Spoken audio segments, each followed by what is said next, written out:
Lindy says good news. The passing game is fixed with the addition of top-rated freshman Bryce Underwood and Fresno State transfer Mikey Keene, transfer wideouts Donovan McCulley and Anthony Simpson from Indiana and UMass, respectively, can be counted on for productive seasons.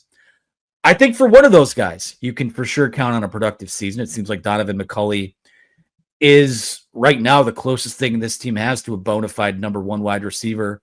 Simpson's a little more interesting. We've talked about him before on here.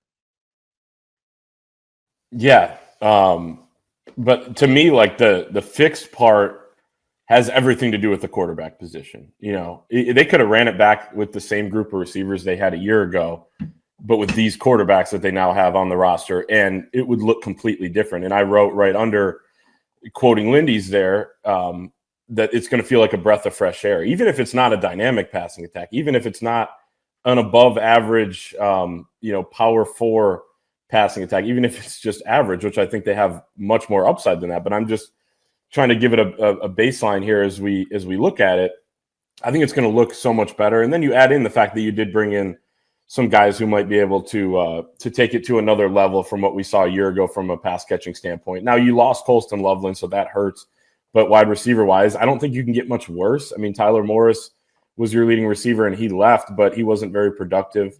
And there were times too last year where guys were somewhat open, but the quarterbacks couldn't find them. So again, I think to me, it comes so much down to the quarterback play and what Bryce Underwood's going to bring. And if it's Mikey Keene at different points in the season, what he could bring as well, because it was just so subpar, beyond subpar what we saw, about as bad as it gets. And it's not a knock on any individual because they did their best and they were the ones thrown in there. But it just so beyond anything we thought was really possible. Because, Anthony, I bring this up a decent amount, but you and I and Chris doing these podcasts last summer at the same time, we would get some questions in our mailbag saying, well, if we're Iowa on offense, but we have a great defense, what can we be? And we would laugh that off and say, there's no way they're going to be Iowa. And guess what? They were worse.